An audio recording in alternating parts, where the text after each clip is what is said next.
दर्शकगण, श्रोतागण, भाई और बहनों, मातृशक्ति को नमन। खास, विशेष, मनमोहक, हमें चित्त समाधि देने वाला, अच्छा इंसान बनाने वाला, मानवता के सूत्र देने वाला और वसुधैव कुटुंबकम की जो हमारी अवधारणा है उसको साबित करने वाला और उसके साथ साथ में हमारा जीवन कैसे अच्छा बने, जीवन का सर्वांगीण कैसे विकास हो, व्यक्तित्व विकास कैसे हो और हम किस तरीके से आज के इस युग के अंदर सुखी रह सकते हैं, कौन से ऐसे सूत्र है जिससे कि हम अपना पारिवारिक, सामाजिक और आर्थिक सभी तरह के जो जीवन है उसके अंदर संतुलित रह सके, ऐसे उपक्रम कार्यक्रम में बताए जाते हैं। कार्यक्रम को इसी संदर्भ के अंदर आज हम जो विषय लेकर के उपस्थित हो रहे हैं वह विषय जो है एक बहुत ही सुपर दार्शनिक विषय है जिस पर सारी दुनिया का संचालन होता है। तो आज का हमारा प्योर आध्यात्मिक विषय है वह है कर्मों की अवस्थाएं। भाई और बहनों, दर्शकगण, श्रोतागण, कर्मों की अवस्थाओं को जानने के लिए सबसे पहले हम कर्म किसे कहते हैं वो जानना पड़ेगा। बोलचाल की भाषा में कर्म का अर्थ होता है कार्य करना, एक्टिविटीज करना। हमारे जो मन, वचन, काया, तीन जो अंग हैं उन अंगों से जो कुछ भी हम प्रवृत्ति करते हैं वो कर्म कहलाता है। और गीता के अंदर कर्म योग भी होता है और कर्म सुकौशलम कहा गया है, यानी कर्म ही पूजा है, कार्य किया जाता है और कर्म व्यक्ति को करना चाहिए, ऐसी बातें बताई गई है। लेकिन जो मैं आज आपसे चर्चा करने जा रहा हूं कर्मों की अवस्थाओं के बारे में, तो वो जो विषय है वो हमारा पूरा जीवन कैसे संचालित होता है उससे जुड़ा हुआ है। इसीलिए कर्म को थोड़ा सा मैं अलग हट करके परिभाषित करना चाहता हूं। कर्म वह कर्म रज है, वह गंदगी है, वह कीटाणु है और वह जो है ऐसा जड़ पदार्थ है जो कि जन्म जन्मांतर से हमारी आत्मा के साथ के अंदर जुड़ गया है, जिसको कार्बन शरीर कहते हैं, कॉजल बॉडी कहते हैं और जिसको लिंग शरीर कहा जाता है। ये मूल कर्म 8 कर्म होते हैं और उनकी उत्तर प्रकृतियां मिलाते हैं तो 148 होती है। वो आज का मेरा विषय नहीं है, परंतु कर्म जो है वो जो आत्मा के अंदर विश्वास करता है, धर्म दर्शन, वो सभी कर्मों में विश्वास करता है। इसीलिए कहा गया है कि कर्म कर्म को नमो है और ऐसा कहा गया है तुलसी नर का क्या बड़ा और समय बड़ा बलवान, काबा लूटी गोपियां और वही अर्जुन वही बाण। वो जो समय यहाँ आया है वो कर्म से जुड़ा होता है कि कर्म के कारण व्यक्ति के उतार आता है, चढ़ाव आता है, व्यक्ति का विकास होता है, व्यक्ति की अवनति होती है, वो सारा कर्म से संचालित होता है। कर्म एक जड़ पदार्थ है और यह मूर्त है और ये चतुस्पर्शी है। दो तरह के हमारे इस पूरे कॉस्मोस के अंदर, इस सृष्टि के अंदर चतुस्पर्शी और 8 अष्टस्पर्शी दो तरह के परमाणु पुद्गल होते हैं। जो अष्टस्पर्शी होते हैं वो आंखों से दिखाई देते हैं और उसी से यह सारा संसार बना है। बिल्डिंग बनी है, चट्टानें बनी हैं और हमारे जी कल है, कारखाने हैं, जितनी भी चीजें जो हमको दिखाई देती है जड़ रूप के अंदर, वो सब जो है अष्टस्पर्शी पुद्गलों से बनी हुई थी। लेकिन जो कर्म, जैसा कि मैंने बताया कि आत्मा के साथ में जन्म जन्मांतर से फेविकॉल की तरह चिपके हुए हैं कार्बन शरीर के रूप में, वो चतुस्पर्शी है। चतुस्पर्शी वो होता है जिसके 4 स्पर्श होते हैं, वो 4, ये वर्ण गंध रस स्पर्श में होता है, लेकिन वो स्पर्श जो है इसके अंदर 4 होते हैं और अष्टस्पर्शी में 8 होता है। स्निग्ध, रुक्ष और उष्ण और शीत, उष्ण, स्निग्ध, रुक्ष, ये 4 रहते हैं और जो अष्टस्पर्शी होता है उसमें 8 स्पर्श होते हैं। ये जो चतुस्पर्शी जो पुद्गल होते हैं जिनको कि हम कर्म कहते हैं, वो मास लेस पार्टिकल होते हैं विज्ञान की भाषा में, यानी उसका कोई भार नहीं होता है। भार नहीं होने के कारण आत्मा के साथ में जन्म जन्मांतर के रूप के अंदर वो लगे रहते हैं। आत्मा जब शरीर छोड़ करके दूसरे शरीर में जाती है तो ये कॉजल बॉडी, कार्बन शरीर, लिंग शरीर, उसके साथ साथ में उसको गति देने वाला जो है तेजस शरीर, कार्बन शरीर और आत्मा, ये इस शरीर को छोड़ करके दूसरे शरीर को धारण करती है। तो आज मेरा जो विषय है कि उन कर्मों की अवस्थाएं कितनी हैं उनका क्लासिफिकेशन हम जानेंगे कि यार ये कर्म जो है किस तरीके से बनते हैं, किस तरीके से छूटते हैं, और दूसरा ये है इनकी जो है वो मतलब कैसे बदला जा सकता है, घटाया जा सकता है, और उसका म्यूटेशन हो सकता है, और उसकी उदीर्णा हो सकती है, सब बताएंगे। तो कर्मों की कुल 10 अवस्थाएं बताई गई है। 10 अवस्थाएं कौन कौन सी है पहले हम करते हैं, और एक एक अवस्था की हम सांगोपांग विवेचना करेंगे। हमारी जो उसकी 10 अवस्था हैं, प्रकृति, स्थिति, प्रदेश, अनुभाग, उद्वर्तन, अपवर्तन, संक्रमण, निदति, निकाचना, उदीर्णा, इस तरीके से 10 जो इसकी प्रकृतियां हो गई। हम एक एक को लेते हैं। हम जब कभी भी कोई प्रवृत्ति करते हैं, मन से, वचन से, काया से, कोई भी इंसान, कोई भी प्राणी प्रवृत्ति करता है, ये कर्म सिद्धांत हर आत्मा पे लागू होता है, हर जीवित प्राणी पे लागू होता है। पेड़ है, पौधे है, पशु है, पक्षी है, जानवर है, मनुष्य है जो है, और नर गति है, तिरंज गति है, मनुष्य गति है, देव गति, जीवित प्राणी मात्र पर लागू होता है। और वो जीवित प्राणी मात्र जो है इस 84 लाख जीवा योनि में इस कर्मों की इन 10 अवस्थाओं के कारण ही वो घूमता रहता है। और दुनिया के अंदर कोई भी विविधता नहीं है, सारी सिमिलरिटी है, आत्मा की अवस्था की सिमिलरिटी है। और ये कॉस्मोस जो है हमारा, वो पंचभूतात्मक के सिमिलरिटी है। Only difference in the whole of the cosmos is due to the karma, कि मनुष्य को जो ये जीवन शरीर मिलता है वो अपने अपने कर्मों के अनुरूप मिलता है, इसी कारण से विविधता है। तो सबसे पहले प्रकृति, स्थिति, प्रदेश, अनुभाग की हम बात करेंगे।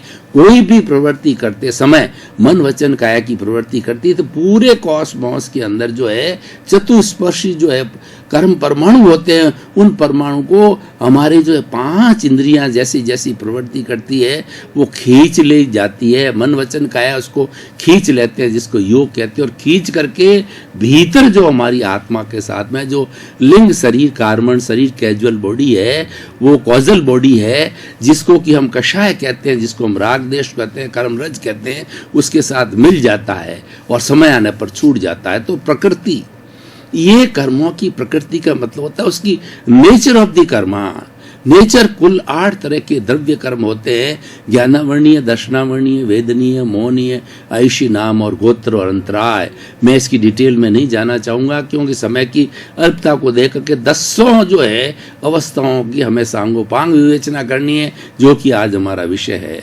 तो हम जो ही प्रवृत्ति करते हैं तो उसकी प्रकृति एक साथ बंध जाती है। और स्थिति जैसी हमारी किसी भी प्राणी के साथ में सुख देने की, दुख देने की, पुण्य की, पाप की प्रवृत्ति हम करते हैं मन, वचन, काया से, क्यों ही जो है उसके अनुसार में स्थिति बनती है, उसका ड्यूरेशन बनता है कि वह कर्म कितने समय तक इस आत्मा के साथ के अंदर जुड़ा रहेगा। प्रकृति, स्थिति, प्रदेश, उसके कितने परमाणु होंगे, जैसा मैंने कहा कि ये जड़ पदार्थ है और चतुस्पर्शी है, और ये पौद्गलिक है, इसका वर्ण है, गंध है, रस, स्पर्श है। तो वह उसके कितने परमाणु, कितनी क्वांटिटी के अंदर ही आत्मा के साथ में रहेगा। तो प्रकृति, स्थिति, प्रदेश और अनुभाग कैसा रिजल्ट देगा, किस तरह का उसका रस होगा, और किस तरीके से, किस इंटेंसिटी से वो व्यक्ति को सुख देगा या दुख देगा। जिस इंटेंसिटी से हम कर्म ग्रहण करते हैं, यानी जिस इंटेंसिटी से हम किसी का बुरा करते हैं, भला करते हैं, वही जिस समय उसकी स्थिति समाप्त होती है, तो स्थिति समाप्त होने के साथ साथ के अंदर वो वैसा अनुभाग देता है, वैसी इंटेंसिटी से वो जो है वो भोग करवाता है, प्रारब्ध करवाता है, उदय में आता है जब है, उसको वैसा सुख दुख की अनुभूति करवाता है। तो इस तरीके से जो ही हमने कोई प्रवृत्ति की तो प्रकृति, स्थिति, प्रदेश और अनुभाग चारों साथ के अंदर बनते हैं, अकेला नहीं बनता है। और ये चारों का योग जो है वो जाकर के और हमारे कॉजल बॉडी के साथ में कषाय के साथ मिल जाता है। तो ये तो 4 भाग हो गए। अब क्या उद्वर्तन, अपवर्तन। उद्वर्तन का मतलब होता है कि कर्मों को जो है वो बढ़ाना, और अपवर्तन का मतलब था कर्मों को घटाना। एक सजातीय कर्म होते हैं, निकाचित को छोड़ करके सजातीय जो कर्म होते हैं उनको घटाया बढ़ाया जा सकता है। यानी जैसे कि हमारा वेदनीय कर्म, हमारा जो तकलीफ भुगतने का कर्म होता है, उदाहरण के तौर पर साता वेदनीय, असाता वेदनीय। साता वेदनीय पुण्य से प्राप्त होता है और असाता वेदनीय पाप से प्राप्त होता है। यानी हम अपने आचरण को सही करके और अपने कार्य प्रणाली को सही करके, हम सुकृत करके, हम अच्छा काम करके, हम धर्मोपासना करके, किसी के प्रति परोपकार करके, किसी की अच्छी भावना करके जो है वो हम कर्मों को, अच्छे कर्म को बुरे में बदल सकते हैं, बुरे को अच्छे में बदल सकते हैं। सारे नहीं बदले जा सकते हैं, लेकिन वो सजातीय होने चाहिए और वो निकाचित नहीं होने चाहिए। उन कर्मों का हम उद्वर्तन भी कर सकते हैं और अपवर्तन भी करते हैं। उद्वर्तन का मतलब ये है हम कर्म को बढ़ा सकते हैं हमारी दुष्कार कार्य करके, और अपवर्तन का मतलब उन कर्मों का जो है ड्यूरेशन को हम घटा सकते हैं सुकृत करके, धार्मिक प्रवृत्ति करके। तो इसके लिए उद्वर्तन, अपवर्तन। अब जो है निधति निकाचना, निधति का अर्थ होता है कि कर्मों को इंटेंसिटी, कर्मों की जो कर्मों का भोग, कर्मों का जो प्रारब्ध है ना, वो दो तरह से होता है।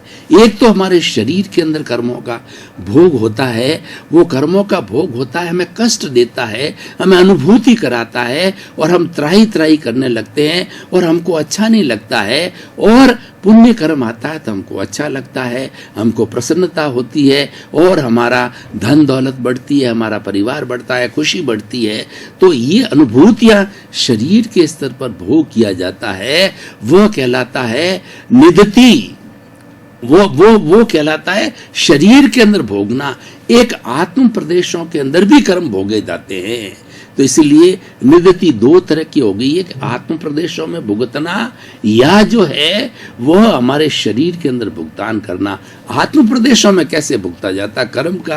कर्म is a pure mathematics, it is the god of the present day and whole the universe is being से regulated by the law of the karmas. इससे कोई भी जीवित प्राणी इससे हुए बचा हुआ नहीं है। और इसी से अगर हम ईश्वर की बात करें तो कर्म ही ईश्वर है, यही परिणाम देता है। ईश्वर तो एक निमित्त बनाया गया। ईश्वर अपने पर कोई भी बुराई अच्छाई क्यों लेगा? वो तो कर्माधीन होती है और बुद्धि भी जो है कर्माधीन हो जाती है। तो इसीलिए आत्म प्रदेशों में कैसे भोगे जाते हैं, मैं आपको उदाहरण के द्वारा स्पष्ट करना चाहता हूं। एक व्यक्ति को भयंकर कैंसर की वेदना है और वो शरीर के अंदर तड़फ रहा है, भोग रहा है। अब उसके सामने एक टेप रिकॉर्डर रख दिया, प्रभु भक्ति का बड़ा सुंदर गीत जो है आधा घंटे तक चलता रहे, घंटे भर तक चलता रहे और वो उसमें मग्न हो जाए। जो ही वह उसके अंदर मग्न हो गया, त्यों ही मग्न होते ही उसको खुद का दर्द नहीं होता महसूस। उसके अंदर एक भेद विज्ञान हो गया, आत्मा और शरीर की अलग अलग अनुभूति वो उसके अंदर उसके साथ में एक लय हो गया भजन के साथ में। तो उसके कर्मों का भुगतान तो हो रहा है, उससे कोई नहीं बच सकता, प्योर मैथमेटिक्स है। लेकिन वो कर्म है आत्म प्रदेशों में भुगत लिए जा रहे हैं, शरीर को अनुभूति नहीं होती है। इसीलिए एक तो शरीर में प्रारब्ध भुगतना और दूसरा आत्म प्रदेशों में भुगतना, ये दोनों मिलाकर के निधति कहते हैं। और निकाचित का मतलब एज इट इज, जैसे मैंने उद्वर्तन अपवर्तन की बात कही कि वो घटाए जा सकते हैं, कर्म बढ़ाए जा सकते हैं, लेकिन निकाचित कर्मों के अंदर एज इट इज भुगतना पड़ता है। जैसे मैंने कैंसर की बात कही, तो ये कैंसर की बीमारी जो है वो व्यक्ति के जब आ जाती है तो उसको एज इट इज भुगतना पड़ता है। उसके अंदर कितना ही उपचार करो, लेकिन उपचार कई बार लागू नहीं होता है, क्योंकि हमको पुरुषार्थ करना पड़ता है। हम मेडिसिन्स लेते हैं, टेस्टिंग कराते हैं, डॉक्टर को दिखाते हैं, और दूसरा क्या है कि अपने आप की अटेंशन को डाइवर्ट करते हैं। परंतु वो क्योंकि वो निकाचित है, उसको एज इट इज भोगना पड़ेगा।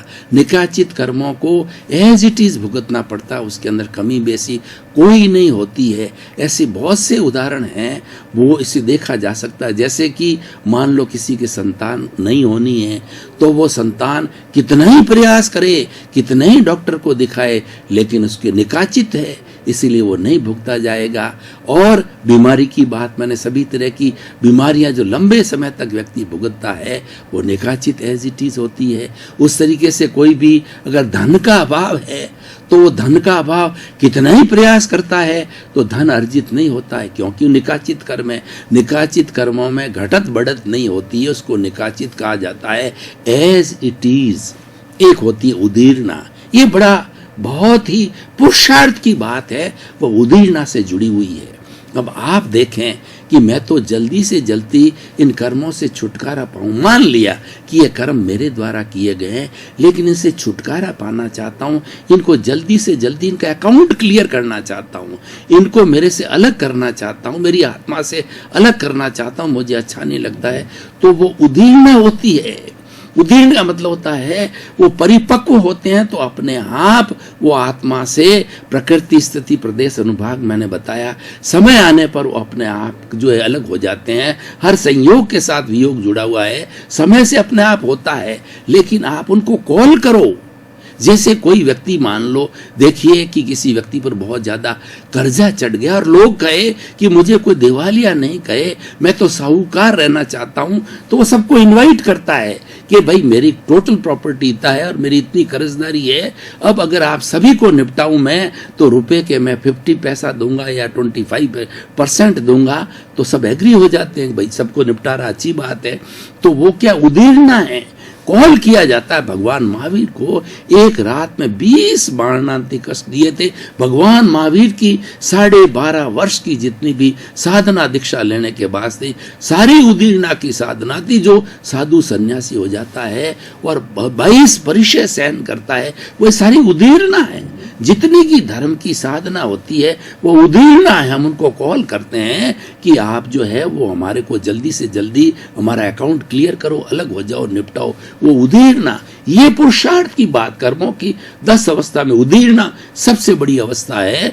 इसके द्वारा व्यक्ति कॉल करके और पहले क्लियर हो सकता है, अपनी सफाई करा सकता है, सब्लिमेशन करना कर सकता है और वह प्यूरिफिकेशन कर सकता है। अब उदति, निदति, निकाचना और संक्रमण। संक्रमण का मतलब म्यूटेशन। कर्म एक अवस्था से दूसरे अवस्था में बदल सकते हैं। जैसा कि मैंने बताया कि कर्मों की जो है वो कम और अधिक को हम घटा सकते हैं, बढ़ा सकते हैं, तो लेकिन वो पहले बदले बिना कैसे बदलेंगे, तो उसको म्यूटेशन बोला जाता है, संक्रमण। जैसा मैंने उदाहरण दिया था कि साता वेदनीयों का साता वेदनीय बदल सकते हैं, असाता को सादा वेदनीय बदल सकते हैं, मोहनीय को छोड़ करके जितने भी है हमारी चीज़ों को हम बदल सकते हैं, निकाचित को छोड़ करके हम बदल सकते हैं, ज्ञानावरणीय को जो है हम जो है वो दूसरे को, जो अच्छे को बुरे में बदल सकते हैं। लेकिन इसको संक्रमण कहते हैं कि यह बदला जा सकता है, लॉ ऑफ म्यूटेशन, कि मतलब एक को दूसरा हम चेंज कर सकते हैं। अगर नेचर का लॉ होता कि जैसे निकाचित का लॉ है, नहीं बदल सकते, बिल्कुल भी कुछ भी बदला बदली फेर फार नहीं कर सकते। लेकिन आप जो हम जो है इसके माध्यम से जो है वो संक्रमण के माध्यम से म्यूटेशन जो है वो बदलाव हो सकता है। तो निदति, निकाचना, उदीर्णा और संक्रमण, इस तरीके से कर्मों की 10 अवस्थाएं हुई। इन 10 अवस्थाओं को हम अच्छी तरह से समझें भाई और बहनों, दर्शकगण, श्रोतागण। अब मैं आज के इस एपिसोड की रिलीवेंस पे आता हूं, इसकी सोशल यूटिलिटी पे आता हूं और इसका क्या इम्पैक्ट होगा हमारी मानव जाति के ऊपर। और कोई व्यक्ति इसको 10 अवस्थाओं को गहराई से समझे तो वो किस तरीके से एक अच्छा इंसान बन सकता है, उसके बिल्कुल समझ में आ जाएगा कि ईश्वर कोई नहीं है, ईश्वर कर्म है। ईश्वर तो जो है उन कर्मों का भुगतान देने वाला है, लेकिन अर्जन आप करते हो। जो कुछ भी आपने कर्मों का अर्जन किया है, जैसे कॉजेस डाले हैं, वो कर्म फल बन करके और आपको और सुख दुख के कर्म परिणाम देंगे। तो इन अवस्थाओं को जान करके हम पूरी जो कर्म विज्ञान है, साइंस ऑफ द कर्मा, उसकी मैथमेटिक्स को बहुत अच्छी तरह से समझ सकते हैं। और इसीलिए हर व्यक्ति को, जो कोई भी एक अच्छा इंसान बनना चाहता है, सुखी इंसान बनना चाहता है, क्योंकि मनुष्य इस सृष्टि का सर्वश्रेष्ठ प्राणी है और मनुष्य एक ऐसा है कि बहुत बड़ा डेवलपमेंट कर सकता है, क्योंकि उसको उसके पास विकसित इंद्रियां हैं, विकसित मन है, विकसित बुद्धि है और उसके बाद के अंदर विकसित प्रज्ञा है और विकसित चित्त है और विकसित आत्मा है। सब कुछ उसके पास है। वो सृष्टि का सर्वश्रेष्ठ प्राणी हैं, इसीलिए वो बहुत बड़ा डेवलपमेंट कर सकता है। यानी मनुष्य जीवन के अंदर व्यक्ति अपने पूर्व कृतकर्मों का बहुत बड़ा हिसाब चुकता कर सकता है। दर्शकगण, श्रोतागण, भाई और बहनों, आपका बहुत बहुत धन्यवाद। कार्यक्रम बहुत हाई लेवल के गहन विषयों के ऊपर चर्चा करता है और उसकी सांगोपांग व्याख्या करता है, ताकि कि उसके अनुरूप हम अपने जीवन को अच्छा डिजाइन कर सकते हैं। व्यक्ति अच्छा जीवन जीना चाहता है, परंतु उसको जीने के लिए क्या सूत्र है, क्या मेथोडोलॉजी है, क्या प्रक्रिया है, क्या पद्धति है, वो जानना जरूरी है। कार्यक्रम के अंदर जीवन विकास की बताई जाती है, क्योंकि हमारा उद्देश्य ये है कि व्यक्ति में जितने जितने नकारात्मक भाव हैं वो सकारात्मकता में बदले। न हम तंत्र करते हैं, न मंत्र करते हैं, न हम जादू करते हैं, न हम टोना करते हैं, न कोई मैली क्रियाएं करते हैं। कार्यक्रम तो मात्र जो है जो नेगेटिविटी को पॉजिटिविटी में बदलने के उपाय बताता है। इसी क्रम में आपका जीवन आनंदमय हो, मंगलमय हो और आप खूब शताई होकर के और अपने परिवार के साथ के अंदर समाज का कल्याण करें और समाज का परोपकार करते हैं। आपका धन्य बना आपके प्रति।